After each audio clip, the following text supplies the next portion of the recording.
There are many ways to describe Vance Sanders. An amazing swimmer. He, aside from swimming, he was amazing academically. He was a really smart kid, and he had a heart of gold. Just did the 200 back, man, 210, not bad. How'd it feel? A fierce competitor in both fly and backstroke, Vance was a nationally ranked swimmer. He was a great competitor, and he was a great sportsman. He was a sophomore at Eastlake High, on the path to a full-ride college scholarship. Vance had a bright future ahead, but he was also hurting. He was highly motivated by his peers. Social acceptance was a huge thing, Which made it difficult when Vance was bullied by those he considered friends. He was having issues with his peers at the pool, and so he actually quit swimming. So that's kind of a huge red flag when someone at his level all of a sudden quits his sport of choice. The same day Vance quit the sport he loved, he took his own life. I go through the whole day in my head, and it's not easy.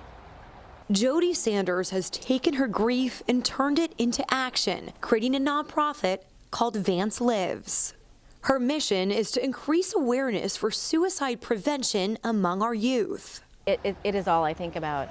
It is literally all I think about because it hurts so bad when another parent loses their child.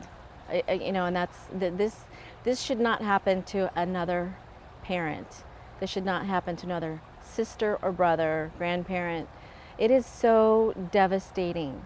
In the past 5 years, 4 Pinellas County swimmers have committed suicide. I suffer every single time I hear of another death.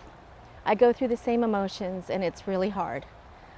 But I'm here for a reason, and that is to sit right here, and tell every child to live and not die.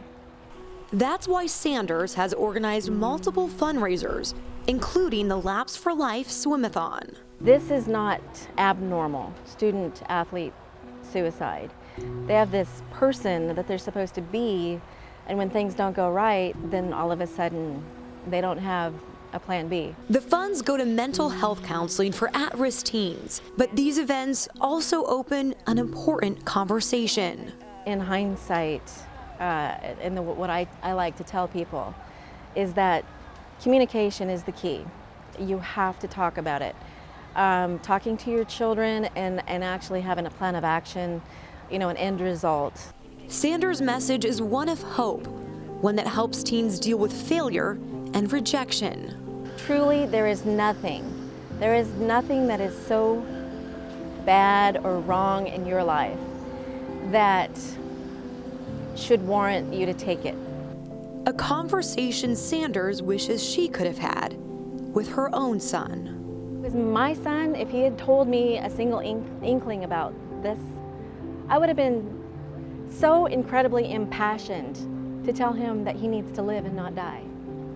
And that's exactly what I am now. I'm impassioned to tell every single child, anyone, even adult, that they need to stay.